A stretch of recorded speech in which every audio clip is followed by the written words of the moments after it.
ஏக்கா அப்படி எல்லாம் பேசாதியக்கா, நம்ம பிள்ளை நல்லாதான் இருக்கும். அதான் மலர் நம்மள தப்பிக்க வச்சுட்டாள்ல.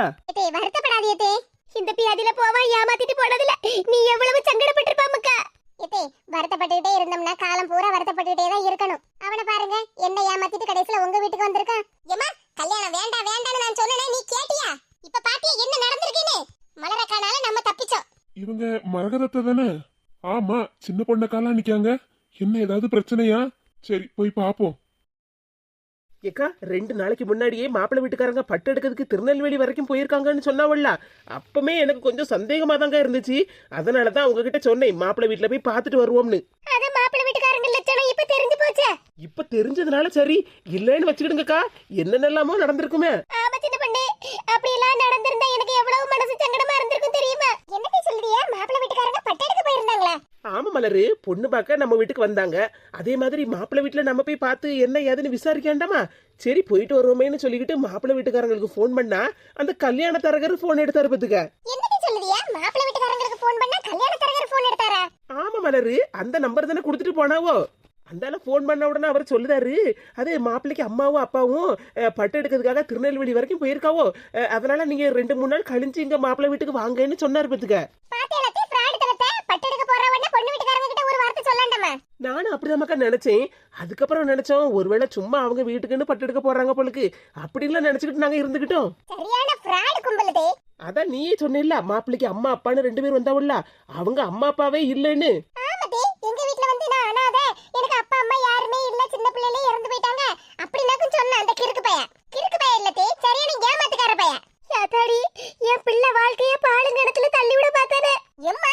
இனி ஒரு நேரம் எனக்கு கல்யாணம் அது இதுன்னு நீ பேச்ச எடுத்து பாரு, அப்புறம் இருக்கு உனக்கு. இல்ல மக்கா, நீ சொன்ன மாதிரி இன்னும் 2 வருஷம் கழிச்சு தான் உன் கல்யாண பேச்சே எடுப்பேன்.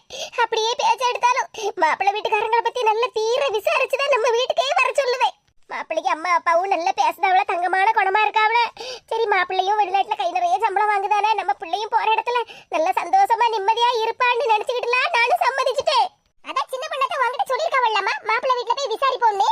நாளைக்கு போய் விசாரிக்கலாம்னு நமக்கா இருந்தேன். கடவுள் புண்ணியத்துல இன்னைக்கே காட்டி கொடுத்துட்டாரு. என்ன மன்னிச்சிருமக்கா மலரு. என்னதே நீங்க திரும்ப திரும்ப அதையே சொல்லிட்டு இருக்கீங்க? அதுக்குள்ள மக்கா, அந்த பாலா போடவே பேதி எடுப்பான் கால்ல விழுந்து மன்னிப்பு கேளுன்னு உன்கிட்ட சொன்னோம்ல மக்கா. அவன் கால்ல விழுந்து நீ மன்னிப்பு கேட்க அளவுக்கு நீ எந்த தப்பு பண்ணல. உன் கால்ல விழுந்து மன்னிப்பு கேட்கிற அளவுக்கு தான் நான் தப்பு பண்ணிருக்கேன். எத்தே அப்படி எல்லாம் சொல்லாதீதே. அப்படி சொல்லாத மக்கா, அந்த கேடு கிட்டவன் கால்ல விழுந்து மன்னிப்பு கேளுன்னு நான் சொல்லும் போது நீ மனசுல எவ்வளவு சங்கடப்பட்டிருப்ப. உன்னை பத்தி புரிஞ்சுக்கிடாம அந்த கேடு கிட்டவனை நம்பினதுனால தானே நான் அந்த வார்த்தையை உங்ககிட்ட சொன்னேன். தயவு செஞ்சு என்ன மன்னிச்சிரு மக்கா. இது அப்படியெல்லாம் ஒண்ணு இல்லதே, நீங்க வருத்தப்படாதீங்க. எப்படி மக்கா வருத்தப்படாம இருக்க? நீயும் எவ்வளவு மனசு சங்கடப்பட்டிருப்ப. அதுல நானும் உன்ன இந்த மாதிரி எல்லாம் சொல்லும்போது இன்னும் கொஞ்சம் சங்கடப்பட்டிருப்பேன்ல. நான் அன்னைக்கே உங்ககிட்ட சொன்னேன் எனக்கு 2 வருஷத்துக்கு கல்யாணமே வேண்டாம்னு. என் பேச்ச நீ கேட்டியா? என்ன டீ செய்ய, பிள்ளைய நல்ல இடத்துல கல்யாணம் பண்ணி கொடுக்கணும்னு நான் நினைச்சது தப்பாடி. நீ நினைச்சது தப்பு இல்லனா நான் சொன்னதும் தப்பு இல்லனா? அஞ்சு, உங்க அம்மா மேல கோவப்படாத மக்கா. காலாகாலத்துக்கு பிள்ளையை கல்யாணம் பண்ணி வச்சு அவ பாட்டுக்கு சந்தோஷமா நிம்மதியா இருப்பானேன்னு தான் மாப்பிள்ளை வீட்டுக்காரங்கள வர சொல்லிட்டா பத்துக்க. இப்படியெல்லாம் ஏமாத்துவான், சரியான ஏமாத்துக்கார குடும்பம் ஏமாத்துக்கார கும்பல்னு முதலே தெரிஞ்சிருந்தா அவங்களெல்லாம் வாசல்ல ஏத்திருப்பாவளா? எத்தே நான் அதுக்கு சொல்லலதே, எனக்கு இப்போதைக்கு கல்யாணம் வேண்டாம். இப்போதான் காலேஜே முடிக்க போறேன். இன்னும் ஒரு 2 வருஷம் நான் வேலை பார்க்கறேன். அதுக்கப்புறமா எனக்கு கல்யாணம் பண்ணி வைங்கன்னு நான் எங்க அம்மா கிட்ட சொன்னேன். சரி மக்கா, நடந்தது நடந்து போச்சு, இனி அதையெல்லாம் மறந்துரு. என்ன செய்ய, இப்படியெல்லாம் நடக்கும், நம்மள இப்படிலாம் வந்து ஏமாத்துவான்னு நம்ம என்ன கனவா கண்டோம்? அந்த மாதிரி கனவு கண்டிருந்தா கூட நான் கொஞ்சம் உசாரா இருந்திருப்பேன் சின்ன பொண்ணு. ஆமா, கனவு கண்டா மட்டும் அப்படியே உசாரா இருந்திருப்பேன். போமா, பகல் கனவு பலிக்காது, விடிய கிளம்பற கண்ட கனவு பலிக்காது, அப்படி இப்படின்னு ஏதாவது ஒண்ணு சொல்லிட்டு தான் இருந்திருப்பேன். இது ஏன் இப்படி பேசுத? நானே எவ்வளவு மனசு வருத்தத்துல இருக்க தெரியுமா? அஞ்சு பேசாம இரு அஞ்சு. அத்தையே கொஞ்சம் வருத்தத்துல இருக்காங்கல்ல, அதுக்கு இல்லக்கா, எனக்கே மனசுக்கு எவ்வளவு சங்கடமா இருக்கு தெரியுமா? என்னாச்சு மக்கா, எதுக்கு மக்கா இப்படி திடீர்னு அழுத? அந்த படுபாவி கேடுகட்ட பையன் ஏமாத்திட்டு போயிட்டானேன்னு சங்கடப்படுதியா மக்கா? இடி வருத்தப்படாத மக்கா, அதான் அவனை போலீஸ் பிடிச்சிட்டு போயிட்டல. போமா அஞ்சு, தேவையில்லாம மனசை போட்டு குழப்பிக்காத. நீ எதுக்கும் வருத்தப்படாத அஞ்சு. போங்கக்கா, அவன் ஏமாத்திட்டு போயிட்டானேன்னு ஒண்ணு நான் கவலைப்படல. அப்புறம் எதுக்கு மக்கா இப்படி கண்ணீரை வடிச்சுக்கிட்டு இருக்கா? அந்த கேடுகட்டவன் கண்ணத்துல மலரக்கா பலார்னு ஒரு அடி கொடுத்தாங்க. அதே மாதிரி எங்க அம்மாவும் கண்ணத்துல அரைஞ்சு விட்டாங்க. அந்த கேடுகட்டவன நான் ஒரு அடி கூட கொடுக்கலதே. எனக்கு அதானே வருத்தமா இருக்கு. அதானே பார்த்தேன், எங்க அஞ்சுதான் தைரியமான ஆளாச்சே. அந்த கேடுகட்டவன் ஏமாத்திட்டு போயிட்டானேன்னு நினைச்சலாம் வருத்தப்பட மாட்டாள. நான் என்னத்துக்கு வருத்தப்படணும்? அவன் ஏமாத்திட்டு போயிட்டானேன்னு. அவன் சரியான கிறுக்கு பையன். காலேஜ் இருக்கிறதுனால தான் கொஞ்சம் அமைதியா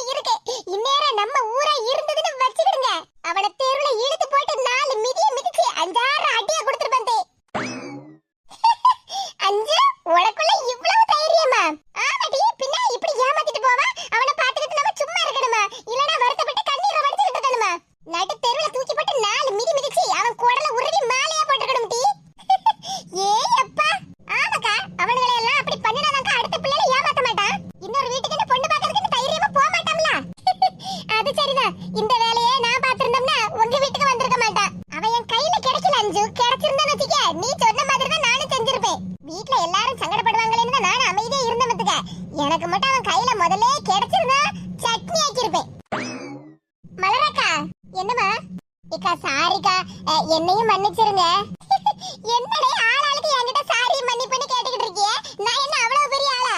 ஏக்கா அதுக்கு இல்லக்கா, உங்களை பத்தி நல்லா தெரிஞ்சும் கடைசியில உங்க மேல பெரிய பழிய போட்ட பாத்தீங்களா? நீங்க அஞ்சுவ பார்த்து பொறாமப்படுத்திய, அதனாலதான் இப்படி பண்ணினேன்னு சொன்னோம்லக்கா. சரி விடுடே, நான் அதை பத்தி எல்லாம் எதுவுமே நினைக்கல. அஞ்சுவ காப்பாத்தணும்ல, அது வரைக்கும் எனக்கு சந்தோஷம் தான். ஆமாக்கா, நீங்க வந்த வேகத்துல அந்த ஆளுக்கு கண்ணத்துல பலார்ந்த ஒரு அறைய கொடுத்தே பாருங்க. அங்க அடிச்ச அடியில என் காதுல கொஞ்சம் சத்தம் கேட்ட மாதிரி இருந்துக்கா. ஆமாட்டி அஞ்சு, அந்த அக்கா நீ பாட்டுக்கு வந்துட்ட, உன் பின்னாடி எவ்வளவு வேகமா வந்தாவோ தெரியுமா? ஏன் மலரக்கா நில்லுங்க, அவங்க ரெண்டு பேரும் பேசிக்கிட்டு அவங்கள நம்ம கிட்ட அஞ்சு இன்ட்ரோடியூஸ் பண்ணி வைப்பா, கொஞ்சம் நில்லுங்கக்கான்னு சொன்னேன். ஆனா மலரக்கா புயல் மாதிரிலாம் நடந்து வந்தாவோ. எப்பா நானே ஒரு நிமிஷத்துல கதியலங்கி போயிட்டேன். நானும் எங்கதான் போறாவோன்னு நினைச்சுக்கிட்டு இருந்தேன். பார்த்தா நான் பலார்னு ஒரு சவுண்ட் கேட்டுச்சே, பார்க்கணும். அந்த கேடு கிட்டவனுக்கு இந்நேரம் வரைக்கும் காது கேட்கா என்னவோ. காது கேட்காமலே போட்டுமிட்டி. ஆமாட்டி, அவனுக்கெல்லாம் இனி காது கேட்டு என்ன பிரயோஜனம்? ஐயோ ஐயோ, எது எப்படியோ நான் மலரக்காவுக்கு தான் தேங்க்ஸ் சொல்லணும். என்ன அஞ்சு தேங்க்ஸ் எல்லாம் சொல்லுதா? ஆமாக்கா, இனி கொஞ்ச நாளைக்கு எங்க அம்மா பொண்ணு பார்க்க ஆள வர சொல்லணும், மாப்பிள்ளை வீட்டுக்கு போகணும், மாப்பிள்ளை பார்க்கணும், அப்படி இப்படிங்கிற பேச்செல்லாம் எடுக்க மாட்டாவல்ல. அஞ்சு, அப்ப இனி உனக்கு 2 வருஷம் கழிச்சுதான் கல்யாணம். ஆமாட்டி, பின்ன நல்ல வேலைக்கு போகணும், கை நிறைய சம்பளம் வாங்கணும், எங்க அம்மா எங்க அப்பா என் தங்கச்சிக்கு எல்லாம் தேவையான பொருட்கள் எல்லாம் வாங்கி கொடுக்கணும். எனக்கு எவ்வளவு ஆசை இருக்கு தெரியுமா தே? எங்க அம்மா அவங்க பாட்டுக்கு என்ன கல்யாணம் பண்ணி கொடுத்துட்டாவன்னா நான் மாமியார் வீட்டுல போய் உட்கார்ந்துக்கிட்டு பாத்திரத்தையும் கழுவிக்கிட்டு சோத்தையும் பங்கிக்கிட்டு உட்கார்ந்துருக்கதுக்கா. சரி அஞ்சு, ஒரு 2 வருஷம் நல்ல ஜாலியா வேலையை பாரு. ஆமாட்டி, வேலை பார்த்து நானும் பைசா எல்லாம் சேர்த்து வைக்கணும்ல. போய் நான் தங்கமா பெத்து வளர்த்த என் பிள்ளைய பாலும் கிணத்துல தள்ள பார்த்தன. எம்மா கிணத்துல எல்லாம் ஒண்ணு தள்ளலம்மா, சும்மா அதையே பேசிக்கிட்டு இருக்காத. அந்த கேடு கட்டவன போலீஸே பிடிச்சிட்டு போயாச்சு, இனி அந்த பேச்சையெல்லாம் விடுங்க. சும்மா வீட்லயே வந்து உட்கார்ந்துக்கிட்டு ஐயோ ஒண்ணு நான் பாலும் கிணத்துல தள்ளி விட பார்த்தனே, என் மக வாழ்க்கையை சீரழிக்க பார்த்தனே, அப்படி இப்படின்னு வருத்தப்பட்டுக்கிட்டு இருக்காத, அப்புறம் கெட்ட கோவம் வரும் பாத்துக்க. ஏக்கா அஞ்சு சொல்லதும் சரிதானே, அந்த நினைப்பையெல்லாம் விட்டுருங்கக்கா, அதையெல்லாம் மறந்துருங்க. மறந்துதான் அவனு சின்ன பொண்ணு. ஏக்கா நீங்க காலேஜுக்கு பஸ்ல வரும்போதே 2 ஸ்டாப்புக்கு முன்னாடி அந்த ஆள வண்டியில பார்த்தேன்னு சொன்னீங்கல்ல, அப்பமே இறங்கி அவனுக்கு 4 போடு போட்டுக்க வேண்டியதுனக்கா. ஆமா அதானே. ஏதே நான் பஸ்ல வரும்போதே 2 ஸ்டாப்புக்கு முன்னாடி அவனை பார்த்தேன் தே. அவன் ஒரு பிள்ளை கூட வண்டியில போய்கிட்டு இருந்தான். எனக்கு அந்த நேரம் அவன் மேல பயங்கர கோவமா தான் வந்துச்சு. பஸ்ல ஜன்னல் வழியா எகிரி குதிச்சாவது அவனுக்கு 4 அடிய போடணும்னு தான் தோணுச்சு. என்னது ஜன்னல் வழியா எகிரி குதிச்சு அவனை போய் அடிக்கணும்னு நினைச்சுக்கிட்டு இருந்தியா? ஆமாதே, பின்ன 1 லட்சம் ரூபாய் ஏமாத்திட்டே போயிட்டான். அதுக்கப்புறம் சரி நம்ம 5 வர கூட இருக்கா, காலேஜுக்கு நல்ல சந்தோஷமா ஃபேர்வெல் டே ஃபங்க்ஷனுக்கு போறோம், இப்ப பார்த்து நம்ம எந்த பிரச்சனையிலையும் தலையிட்ட கூடாதுன்னு நானும் பேசாம வந்துட்டேன். அதுக்கப்புறம் அந்த காலேஜுக்கு வந்ததுக்கு அப்புறம் 5 கிட்ட நின்னு பேசிக்கிட்டு இருக்கத பார்த்த உடனே எனக்கு பயங்கர கோவம் வந்துட்டு பாத்துருங்க. 5 கல்யாணம் பண்ணிக்க போற மாப்பிள்ளை இவர்தான் இவ சொன்ன உடனே எனக்கு எப்படி கோவம் வந்தது தெரியுமா? அப்படியே ஒரு தென்றல் புயலாகி வருதுன்னு கிளம்பிட்ட அப்படிதானே? ஆமாடி, அவன் தான் ஏமாத்து கல்யாணம் எனக்கு தெரியும்ல, 5 ஏமாத்திர போறானே ஓடியே வந்தேன். எப்பாடா, கடைசியில எப்படியோ வந்த பிரச்சனை எப்படியோ முடிஞ்சு போச்சு. சரிக்கா, தலைக்கு வந்தது தலைப்பாகையோட போச்சேன்னு நினைச்சிட்டு அமைதியா இருந்துட வேண்டியதான். என்ன செய்வேன் சின்ன பொண்ணு, நல்ல வேளை தப்பிச்சோ, இல்லன்னா என் பிள்ளைய நான் பாலுங்கடத்துல தள்ளி விட்டுருப்பேனே. ஏம்மா நீ சொல்லத கேட்டு வருத்தமே வரலம்மா, சிரிப்பு தான் வருது. பாலுங்கடத்துல தள்ளி விட்டுட்டேன், பாயாச கிணத்துல தள்ளி விட்டுட்டேன்னு பேசாம இருமா. ஏக்கா இப்படியே நின்றுகிட்டு இருந்தாலும் நீங்க வருத்தப்பட்டுட்டே தான் இருப்பிய. வீட்டுல மீனை வேற வாங்கி வச்சுட்டு வந்திருக்கேன்ல, கறி வைக்கணும்ல. அட மீனுன்னு சொன்னதுக்கு அப்புறம் தான் சின்ன பொண்ணு ஞாபகமே வருது. 200 ரூபா கொடுத்தல நீங்க வெள மீனை வாங்கி வச்சுட்டு வந்தேன். சீக்கிரமா போய் மசாலா அரைச்சு குழம்பு வைக்கணுமே, அப்புறம் சால மீனையும் பொரிச்சு வைக்கணுமே. எப்பாடா எங்க அம்மாவுக்கு மைண்ட் மாறிட்டு. சின்ன பொண்ணு அப்ப நம்ம கிளம்புவோமா? எடி இன்னும் என்ன காலேஜ்ல நின்னுகிட்டு இருக்க, வாடி வீட்டுக்கு போவோம். எம்மா காலேஜ்ல பிரியாணி எல்லாம் கொடுப்பாவமா, நாங்க சாப்பிட்டு எடுத்துட்டு வரோம். எடி அந்த கிறுக்கு பைய போனவே திருப்பி வந்தாலும் வந்துருவாம் டி, வாடி நம்ம வீட்டுக்கு போவோம். எம்மா அவன் திரும்பி வந்தான்னு வச்சிக்க, அவன் குடல உருவினா மாலையா போட்டுருவேன், நீ பயப்படாம போ வீட்டுக்கு. அதுவும் சரிதான். எடி நீ காலேஜுக்கு தானே வந்த, அவங்கிட்ட என்னத்துக்கிட்ட நின்னு பாடு பேசிட்டு இருந்த. ஏம்மா என்னமோ நான் அந்த ஆளை காலேஜுக்கு வாங்க உங்ககிட்ட பேசணும்னு சொன்ன மாதிரி வர வச்ச மாதிரி தான் பேசிட்டு இருக்கேன். நான் பாட்டு இங்க இருந்துகிட்டு இருந்தேன், அவன் எப்படி வந்தா ஏது வந்தான்னு எனக்கு என்ன தெரியும். 5 ஃபோன் நம்பர் தான் அவங்கிட்ட பேசணும் அப்படி இப்படின்னு சொல்லிட்டு கிடந்தான். என்னட்டு சொல்லுத, அதை கேட்டுக்கிட்டவே ஃபோன் நம்பர் கேட்டானா? ஆமாம்மா ஃபோன் நம்பர் கேட்டா, என்கிட்ட போனே இல்ல, அப்படியே போன் இருந்து நம்பர் இருந்தாலும் எங்க அம்மா அப்பா கிட்ட கேட்காம நான் யாருக்கும் ஃபோன் நம்பர் கொடுக்க மாட்டேன்னு சொல்லிட்டேம்மா. அதானே பார்த்தேன். எத்தே ஏ மக்கா சுபாஷ் நல்லா இருக்கியா? நல்லா இருக்கேன் தே. அம்மா ஏதோ பிரச்சனை நடந்த மாதிரி இருந்துச்சு. அதெல்லாம் ஒண்ணு இல்ல மக்களே. இங்க 5 காலேஜ்ல ஃபேர்வெல் டேல அதான் ஒரு நம்ம எட்டி பார்த்துட்டு வருவோமேனு வந்தோம் பத்துக்க. அப்ப அட்டகாசம் முடிச்ச பையக்க பிள்ளைல போட்டு கேலி பண்ணிட்டு இருந்தானோல, அந்தால போலீஸ் அவளெல்லாம் அடிச்சு இழுத்து கூட்டிட்டு போறவ பத்துக்க. வேற ஒண்ணு இல்ல. சரி சரி, நானும் உங்களுக்கு தான் ஏதோ பிரச்சனையோ ஏதோ நினைச்சிட்டு வந்தேன். ஆமா, ஏமக்கா நீ வெளிநாட்டுல இருந்தா? ஆமா தே, வெளிநாட்டுல இருந்து தான் வாரேன். என்னடே வெளிநாட்டுல இருந்து வாரேன்னு சொல்லுதா? கமலாக்கா எங்ககிட்ட ஒரு வார்த்தை கூட சொல்லலையே. சின்ன பொண்ணக்கா நல்லா இருக்கீங்களா? நல்லா இருக்கேன் தம்பி, நீ நல்லா இருக்கல்ல? ஆமாக்கா நான் நல்லா இருக்கேன். இக்கா தப்பா நினைச்சுக்கிடாதீங்க, இப்ப நான் வெளிநாட்டுல இருந்து வந்தது எங்க அம்மாவுக்கு கூட தெரியாது. என்ன மக்கா இப்படி சொல்லுதா? அம்மா கிட்ட சொல்லாமலாம் வந்திருக்க? யாமக்கா ஏதாவது பிரச்சனையா? பிரச்சனை எல்லாம் ஒண்ணு இல்ல தே. நான் அங்க ஊருக்கு வந்து 1 வருஷத்துக்கு மேல ஆகுது இல்ல. ஆமா, 1 வருஷமா 1.5 வருஷம் கிட்ட ஆக போதே. ஆமா தே, ரொம்ப நாள் ஆகுது பத்தியலா. எங்க அம்மாவே 2-3 மாசத்துக்கு முன்னாடில இருந்தே ஊருக்கு எப்ப வருவ வாமக்கான்னு கூப்பிட்டுக்கிட்டே இருந்தாவோ. சரி, எங்க அம்மாவுக்கு சர்ப்ரைஸ் கொடுக்கலான்னு தான் சொல்லாம கொள்ளாம வந்திருக்கேன். கமலாவுக்கு சர்ப்ரைஸ் கொடுக்க போறியா? ஆமா தே, நான் இப்ப வர முடியாதுமா, இன்னும் அடுத்த வருஷம் தான் வர முடியும், எனக்கு லீவே கிடைக்கலமான்னு சொல்லி வச்சிருக்கேன். அப்ப நீ அங்க இருந்து கிளம்புது கூட கமலாக்கு தெரியாது பத்தியா? ஆமா தே, எதுவுமே தெரியாது. அப்ப சரிதான். இன்னைக்கு உடனே திடீர்னு பார்த்த உடனே கமலா ஆடி போயிட போற. ஏக்கா அதுக்குதான் கமலாக்கா அடிக்கடி சொல்லுவாங்களோ, ஆடி போய் ஆவடி வந்தா என் மொபைல் டாப்பா வருவான்னு. சின்ன பொண்ணு நீ வேற, நான் சொன்னது அந்த ஆடி இல்ல. எந்த ஆடியா இருந்துட்டு போட்டும், வீட்டுல போய் மீன் கறி வைக்கணும், ஞாபகம் இருக்குல்லக்கா? அடடா, பாச்சின பொண்ணு சீக்கிரமா கிளம்புவோம். மக்கா வீட்டுக்கு வாயா, உனக்கு பிடிச்ச மீன் கறி வைக்க போறேன். எதே நீங்க எல்லாரும் வாங்க தே, நம்ம கார்ல போவோம். இல்ல சுபாஷ், நாங்க வண்டியில வந்திருக்கோம். ஆமா மக்கா, நானும் சின்ன பொண்ணு அவ வண்டியில வந்த பத்துக்க. நீ வீட்டுக்கு கிளம்பி, நாங்க வண்டியில வந்துருதோம். சரிங்க தே. அஞ்சு நல்லா இருக்கீங்களாமா? ஆமாண்ணே நல்லா இருக்கேன், நீங்க நல்லா இருக்கீங்கல்ல? ஆமா அஞ்சு நல்லா இருக்கேன். சரி மக்கா நீ கிளம்பு, நடு வெயிலாலாம் இருக்கு. உங்க அம்மா வேற சோறு பொங்குனால இல்லனா பழைய கஞ்சி குடிச்சிட்டு அவ பாட்டுக்கு இருக்கால தெரியலையே. எங்க அம்மாவுக்கு பணம் அனுப்பதான் செய்யுதே, நல்ல பொங்கி எடுத்து சாப்பிடுன்னா கேட்கவே மாட்டேங்காவத்தே. நீ வீட்ல இருந்தா நல்லா குழம்பு கறி எல்லாம் செஞ்சு திங்கலான்னு அவளுக்கு ஆசை வரும். அவளும் உங்க அப்பாவும் தானே, சரி நமக்கு போட்டு என்னத்தை போய் செய்யணும்னா அவ பாட்டு கஞ்சி குடிச்சிட்டு பேசாம இருக்கா. சரி மக்கா வீட்டுக்கு கிளம்பு, சாப்பிடறதுக்கு எங்க வீட்டுக்கு தான் வரணும். என்ன மீன் கறின்னு சொல்லிட்டே இல்லாதே, கண்டிப்பா உங்க வீட்டுக்கு வருவேன். சரிதே, அப்ப நான் கிளம்புதேன். எதே நீங்க எனக்கு முன்னாடி வீட்டுக்கு போயிட்டேன்னா எங்க அம்மா கிட்ட நான் வந்திருக்க விஷயத்த சொல்லிடாதியா? அது எப்படி மக்கா நான் சொல்லுவேன், நீயே உங்க அம்மைய சர்ப்ரைஸ் பண்ணதுக்குலாம் வந்திருக்கா. சரிங்க தே, அப்ப நான் கிளம்புதேன். என்ன சரி மக்கா, வண்டியை பார்த்து ஓட்டிட்டு போ. என்ன சரிதே. சின்ன பொண்ணக்கா, அண்ணனை பார்க்க சாயங்காலம் போல வரேன். என்ன சரி சுபாஷ், எப்பனாலும் வா. சரிக்கா, அப்ப நான் கிளம்புதேன். சரி தம்பி, போயிட்டு வா. நல்ல தங்கமான பையன். மவனை பார்த்த உடனே கமலாக்கா எந்த ஆட்டம் போடுதாவோட நேர்ல பாக்கணுக்கா. ஆமா சின்ன பொண்ணு, முதல்ல அந்த ஆட்டத்தை தான் பார்க்கணும், அதுக்கப்புறம் போய் மீன் கறியை வச்சாலும் பரவாயில்ல. ஏ அப்பா, இவ்வளவு நேரமா பெரிய கலைபரம் நடந்தோம், குட்டி பையன் அழாம இருந்திருக்கானே. ஆமாக்கா, எனக்கே ஆச்சரியமா இருக்கு, அவன் பாட்டுக்கு இருக்காம பாத்துடுங்க. மக்களே வீட்டுக்கு போலாமா? வீட்டுக்கு போலாம்னு சொன்ன உடனே குட்டி பையனுக்கு சிரிப்ப பாரு.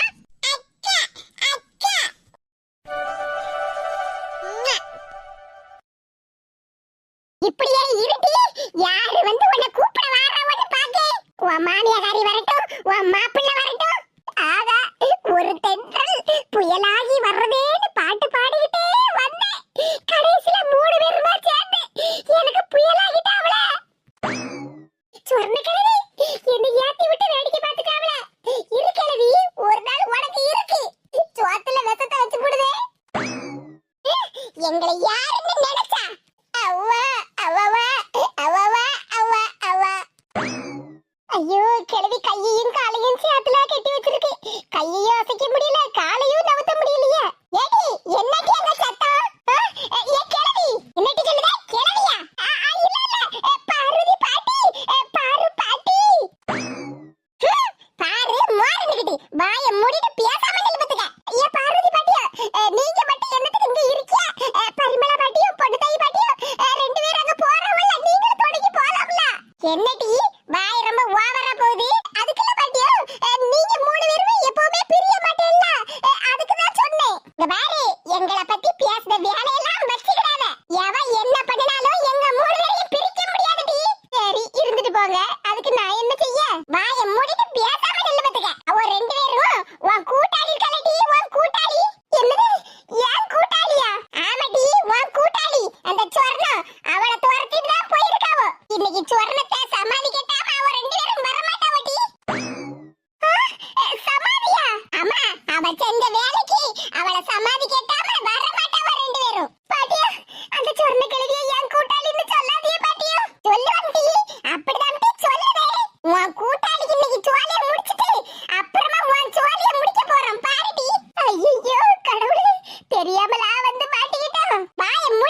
எனக்கு ரோசா அதிகம் டீ நாலுமுடி.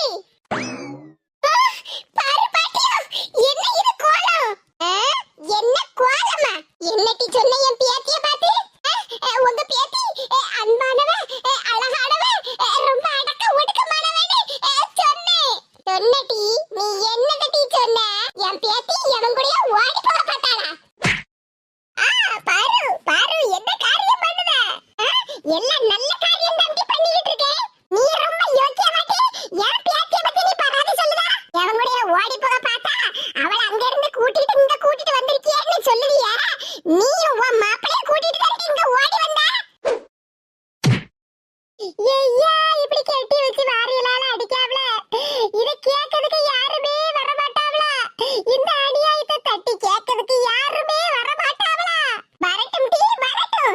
யாராவது வருவாவன்னு தானே உன்னை இப்படி வாசல்ல கெட்டி வச்சு வாரியலால அடிச்சேன். நடந்த விஷயத்தெல்லாம் கேள்விப்பட்டு நியாயத்தை சொல்லுவாவல்ல டீ? நியாயத்தை இந்த வாரியலால காட்டுவாவல்ல? இன்னைக்கு உன் மாமியா இல்லனா உன் மாப்பிள்ளை வரட்டும் டீ. அதுக்கு தானே காத்துட்டு கிடக்கேன். என் வீட்ல பழைய கஞ்சிய உப்பு போட்டு குடிச்சாலாம். உன்னையெல்லாம் வீட்டு நடையில ஏத்துற மத்தியா டீ? அதுதான் டீ நான் பண்ணின பெரிய தப்பு. ஐயோ, கிளவி டயலாக்கு மேல டயலாக்கா பேசிட்டு இருக்காவல. யாருமே என்ன காப்பாத்த வர மாட்டேக்காவல. வயிறு பசி வேற, வயிற்றுக்குள்ள கடமுடா கடமுடான்னு சத்தம் போடுது. பேசாம பழைய கஞ்சி யார் வீட்லயாவது வாங்கி குடிச்சுக்கிட்டு அதுக்கப்புறமா அந்த பேச்ச ஆரம்பிச்சிருக்கலாமோ? நாலு முடி, அவசரப்பட்டுட்டேடி. வயிற்ற நிறைச்சுக்கிட்டுலாம் நீ வாக்குவாதத்தை ஆரம்பிச்சிருக்கணும். சொர்ண கிழவி எந்த தெருவுல உருண்டுட்டு கிடக்காவளோ, இல்லன்னா இந்நேரம் சமாதி ஆயிட்டாவளோ, யாருக்கு தெரியும்?